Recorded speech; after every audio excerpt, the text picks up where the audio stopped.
Hi friends, so today I'm going to talk about another book I love. This book is called Taking a Break from Saving the World, a conservation activist journey from burnout to balance. It's just this little tiny book. It's written by Legault. Now, I know Legault from photography. So he teaches multiple classes at Arts Place. I took storytelling and photography with him. He taught me all about pechacuchas.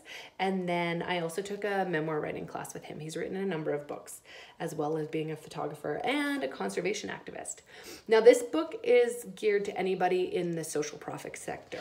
It could be anyone from paramedics to teachers to nurses to nonprofits to conservation. It talks about his own experience with burnout, and it really gives some ideas about how you can take care of your own self and your own mental health throughout that.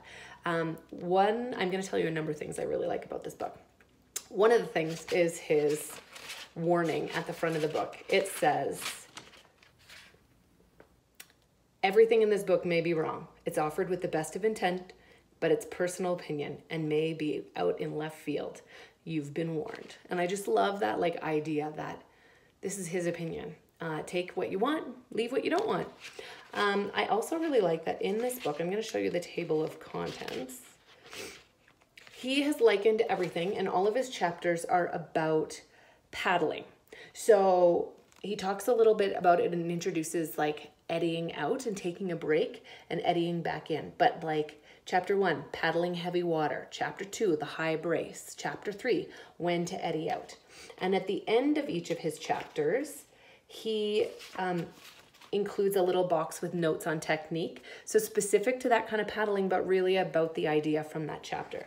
I just really like the way it's set up and the analogy of paddling, which I don't do a lot of, but it made me want to actually. Again, the parts that I really was interested in, I know that Steph uses photography and writing as a way to manage what's going on, and that's similar to me. He also talks a lot about personal wellness. So I'm going to read a couple things from in here. The path back to balance starts with love and compassion and the belief that our own personal resilience is inextricably linked to the long-term outcomes we want to see for the world around us. We cannot save the world by sacrificing ourselves.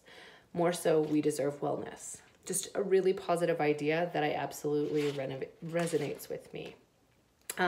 He gets into everything from meditation to getting a counselor and actual professional mental health supports. He talks about the stress burnout loop, which is right here on page 121. We experience stress, we stop exercising because we're too busy, we lack energy and leads to poor food choices. We then experience declining health, poor sleep, and other ailments, and we become more depressed or anxious and get close to burnout. Steph talks about his own personal experience in a number of different situations throughout the years, and I think that's really open and vulnerable with the way he mentions that. Yeah, it is a pretty quick little read. A lot of it is about mental health, and I love it, you guys.